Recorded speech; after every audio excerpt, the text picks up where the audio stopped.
आजरा येथील टेम्पोतून 13 लाखांची रोकड चोरणारी टोळी जेरबंद. कोल्हापूर स्थानिक गुन्हे अन्वेषण शाखेची कारवाई. 26 जून रोजी कोल्हापूर जिल्ह्यातील आजरा तालुक्यातील उत्तूर येथे टेम्पोतून तब्बल 13,15,000 रुपयांची रोकड लंपास करणाऱ्या टोळीला कोल्हापूर स्थानिक गुन्हे अन्वेषण शाखेनं जेरबंद केलं. त्यांच्याकडून 13,15,000 रोख रक्कम, एक दुचाकी आणि 3 मोबाईल असा 14,65,000 रुपये किमतीचा मुद्देमाल जप्त करण्यात आलाय. इचलकरंजी येथे राहणाऱ्या ऋषिकेश सुभाष चौगुले, शुभम रमेश भोसले, अभिषेक नंदकुमार पोवार अशी ताब्यात घेतलेल्यांची नावं आहेत.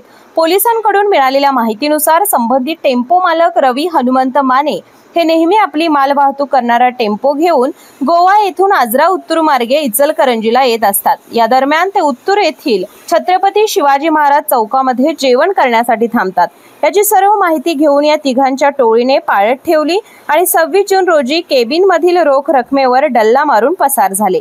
याबाबत स्थानिक गुन्हे अन्वेषण पथकाचे पोलीस निरीक्षक रवींद्र कळमकर यांनी पथके तयार करून तपासाच्या सूचना दिल्या. त्यानुसार पोलीस उपनिरीक्षक संतोष गळवे यांच्या पथकाने सापळा रचून तिघांना इचलकरंजी येथून ताब्यात घेतले आहे. या कारवाईत समीर कांबळे, प्रवीण पाटील, दीपक घोरपडे, विशाल चौगुले, रोहित मर्दाने, अरविंद पाटील, अमित सरजी, सतीश सूर्यवंशी, राजेंद्र वरंडेकर, हंबीर अतिग्रे यांनी सहभाग घेतला होता.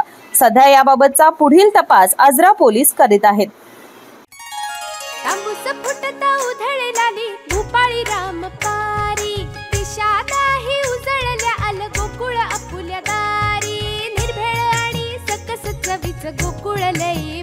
गोकुळची दर्जेदार दुग्ध उत्पादने. गोकुळ, अस्सल चव कोल्हापूरची.